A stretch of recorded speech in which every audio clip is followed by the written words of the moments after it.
Hey folks.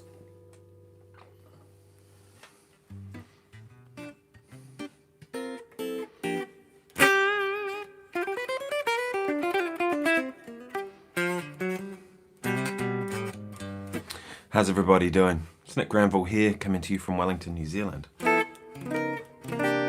Hopefully it's all coming through and you can see everything. Let's close that and try again. Is it working? There we go, I think we have success. It's a busy time for me at the moment. I have We Will Rock You, as I've mentioned, some of you will know. I'm doing 8 shows a week, so it's going to be pretty full on. Every night, 3-hour show, and then 2 shows on a Saturday and 2 on a Sunday, I think it is. Maybe it's only 1 on Sunday. So it's either 7 or 8 shows a week, whichever it ends up being.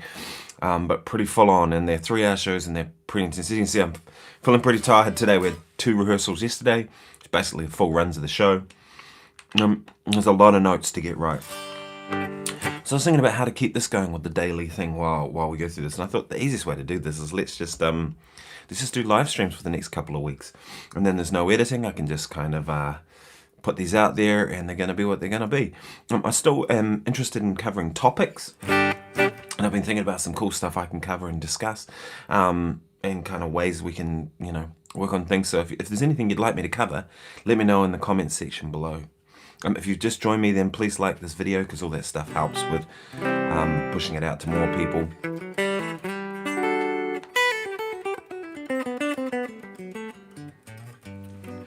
There's something about a telly, isn't it? Just great guitar. And it's funny, isn't it? This design has been the same way for the longest of times, since the 50s. And there's some improvements you can make, but it just works.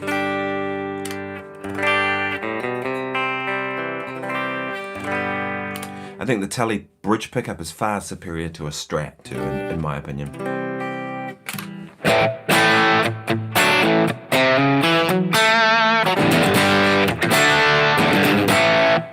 Just has that punch and thing. So I'm going to be doing live streams every day. I'm going to do them about this time, between 10 and 11. I'm not going to set the time, because if I do that, then there's a bit of waiting around until that time arrives. Which is what I usually do on a Sunday when I do my 6:30 p.m. I'll set up about 6 and then kind of be hanging around for half an hour.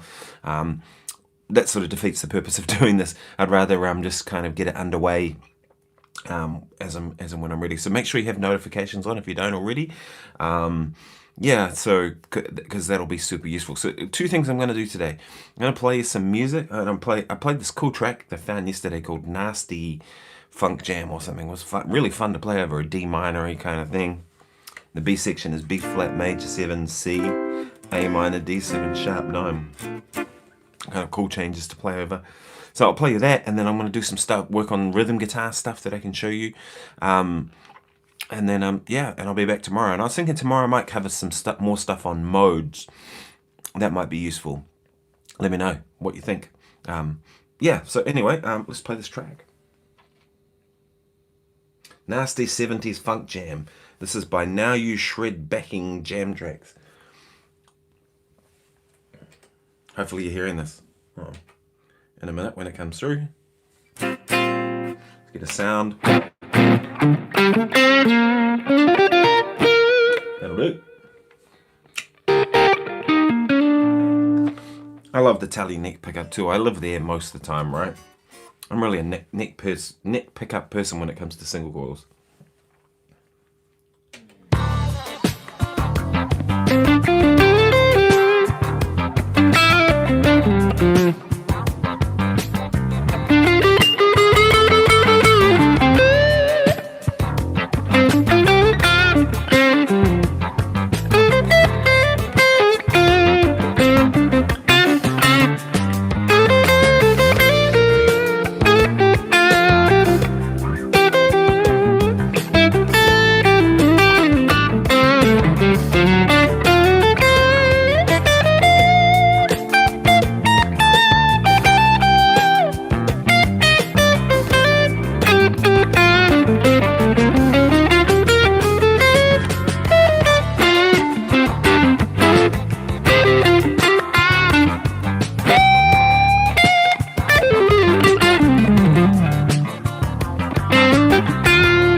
that's a fun track. I like that one.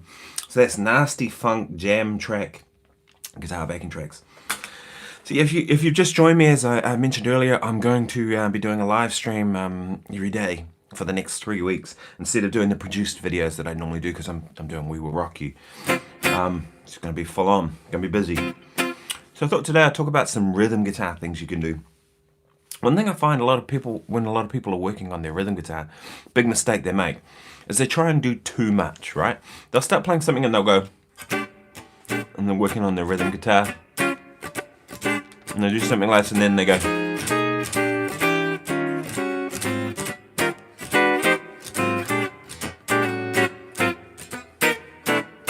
and they're doing something like that.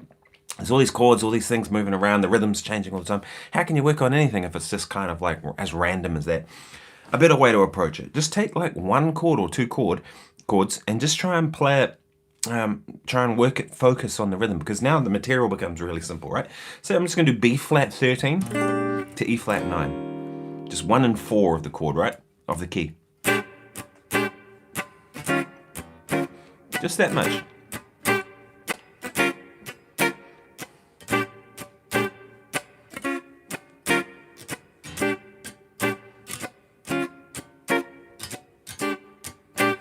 And I just try and work on trying to make it feel good, because that to me is what it's all about, right? If it doesn't feel good, then who cares about anything else, right? So that's, let me pull up a metronome, because we should do this with a metronome. It's quite important. There we go.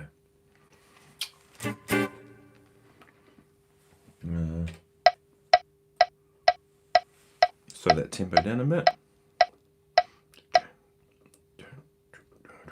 That's fine about there. Okay. So put on a metronome and just be honest with yourself. Like, where does it feel good? Like, what's going on? Let's find beat 1. There we go.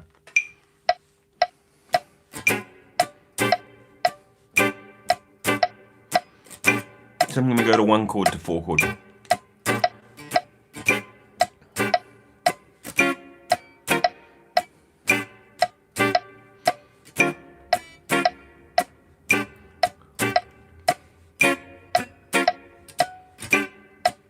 Just do that for a while until he can make it feel good. And in my head I'm thinking, I'm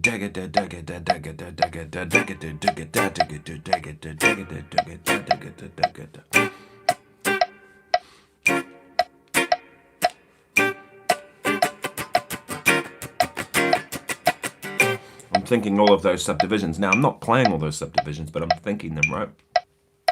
The more you subdivide will depend on tempo. The faster the tempo, the less you subdivide. The slower the tempo, the more you subdivide, right? So if I'm playing that sort of tempo there, I can get all the triplets in, right? As I get faster, I can't, of course. I mean, if you just join me, then please like the video. All that stuff helps.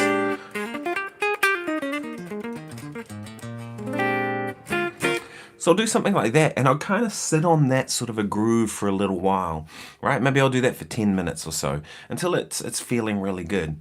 And then what I do when I'm working on this stuff, and what I get students to do, is I'll get them to play that for a while until it's feeling good, and I get them to stop, and I put the metronome off, and get them just to play by themselves, and go.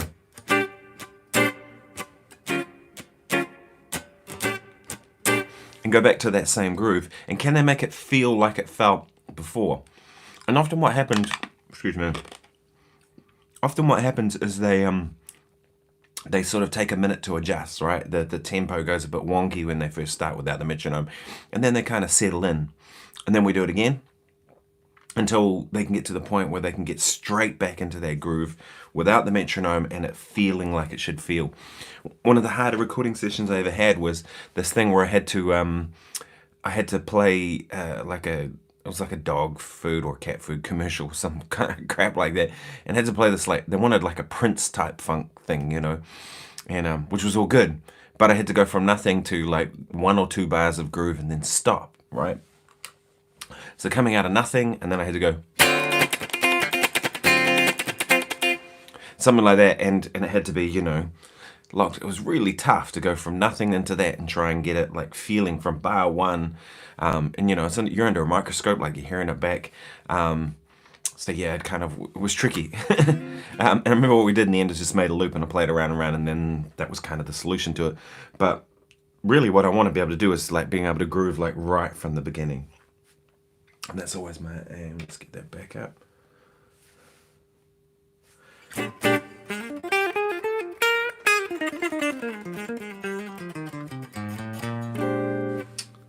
Oh, lovely stuff, Nick. Dig the telly. Oh, thanks, dude. I hope you're well, man. Joanne Dus. Is that how I say your name? Joanne? Sorry, my pronunciation is always really bad. Killer player. Go and check out his channel. It sounds amazing. Love your playing, dude.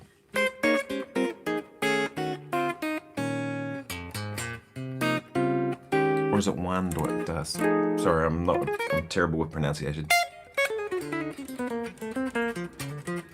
Someone I've been following for a long time, and I really like his playing. You all should go and check him out. Yeah, like I said, the rhythm thing, right? And then what I try and do is like that groove that I had a minute ago.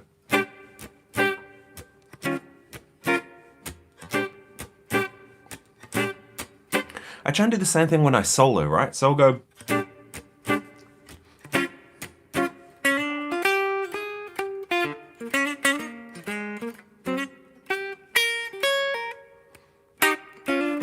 So I'm trying to keep that same groove that I had a minute ago when I was working on my rhythm guitar and keep the same rhythmic feel going through my solo.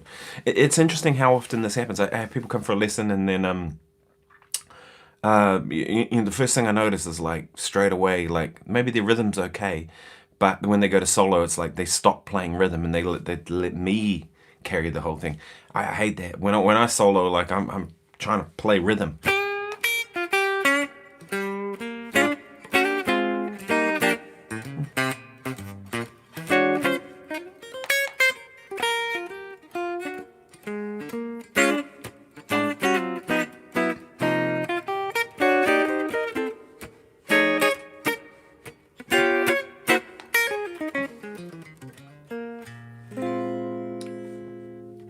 Right, so that would be my advice when it comes to rhythm guitar is just don't do too much. Do one or two chords and really focus on getting accurate with them and making them feel good, right? And then try and transfer that to your soloing as well, so that your soloing feels just as good.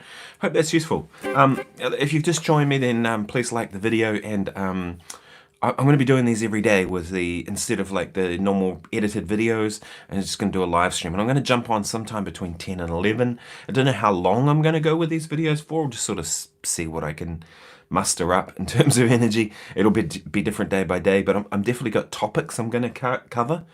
I thought, like today, I thought I'd talk about some rhythm guitar things. I'm thinking modes to kind of go a bit deeper into the modes stuff tomorrow. So, yeah. That might be a good idea. Another thing with the rhythm guitar thing too that I do a lot is like if I have a groove like that, the Charleston rhythm, right?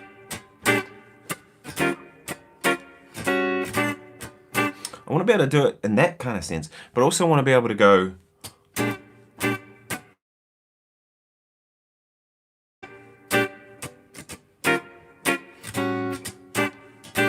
So I just took the same rhythm and displaced it by a half beat and seeing if I can make it still feel good, right?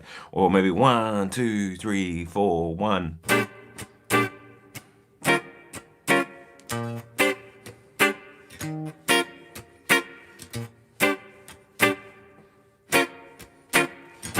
Right? And the thing is, the stronger you get with that stuff and the more you internalize it, the better. There's some really good apps. If you don't know Drum Genius, you should check that one out. It's really good. It's an app where you can download all these drum loops that they've put together, and they're real players playing them, so they feel great.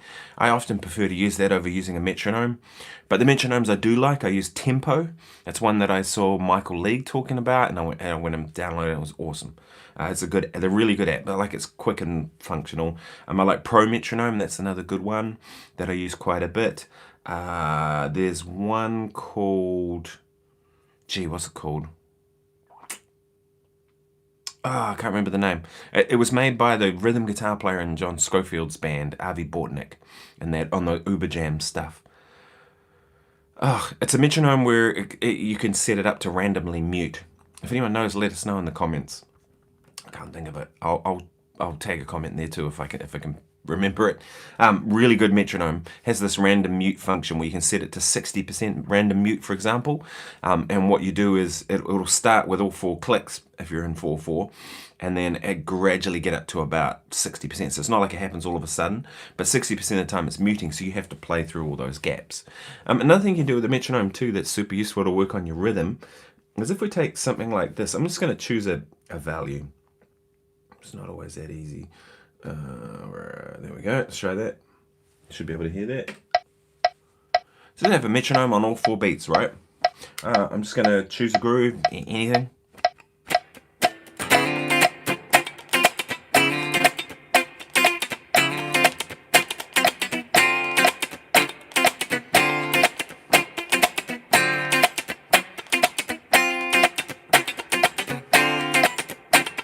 Right, something like that, right? That's 120 beats per minute. Only reason I chose 120 is an easy one to subdivide, right? So start with 120 and then go to 60, which is exactly half. It's not that dog barking at birds, probably. Same tempo, but now we're getting half as many clicks.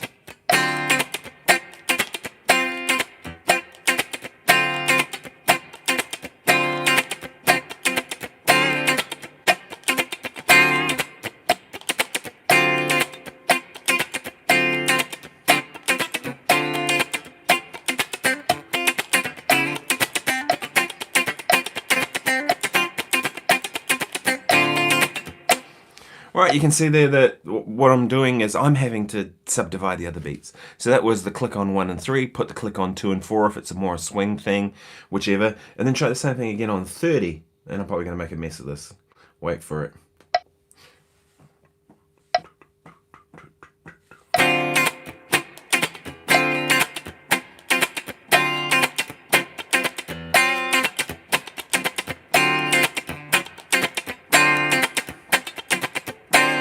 Right, and see if you can keep the same groove going between that, because now I'm having to subdivide all of the beats, right? And you can do that where put the click on wherever you want, right? You have the click on all 4 beat on just beat 1. You could move the click over to beat 2. 3, 4, 1, 2, 3, 4, 1, 2, 3, 4, 1, 2, 3, 4, 1, 1, 2, 3, 4, 1, 2, 3, 4, 1, 2, 3, 4, 1, 2, 3, 4, 1, 2, 3, 4, 1, 2, 3, 4. That's the click on the last of the on the end of 4, right? And just see if you can play with the groove there and keep it feeling good, because the thing is, it's all about the feel of it, right? Doesn't matter how flash you do anything, if it doesn't feel good, nobody's going to respond to it, right? And that's the interesting thing, you know, with like rhythm guitar, right? It's often seen as this thing that's like a beginner thing. You know, the beginner plays rhythm guitar and the more advanced player plays a lead guitar, right? Like, I get asked it all the time, what do you play, lead or rhythm? I always find that kind of funny. Oh, am I a lead or a rhythm player? Can't I just play both, right? Because there's this idea that, you know, if you're the lead player, you're the better player. I guess because it's more obvious to more people, right? But to me, it's like the people that I admire the most are the badass rhythm players, right? And actually, it's the thing, as I get older and I've played for longer and longer, it's the thing that I realize is the more important of the two is where your rhythm is at, right? It's the thing I work on probably more than anything. So I'd say with even if your thing is like soloing, you want to be a soloist more, work on your rhythm, because it'll make your soloing feel better. And it'll make everything you play have more sense. The other thing that's crazy with rhythm too, I remember recording the saxophone player, a really good player, and he was sort of floating on top of the beat a lot with this stuff. And it was more a groove thing, right? Didn't really suit it. And I remember the producer was like, oh, could we just edit that a little bit? I was like, yeah, sure, you know, let's make it work. So we just tidied it up a little bit. I wouldn't say that we edited a lot, but we just tidied up a couple little bits, right?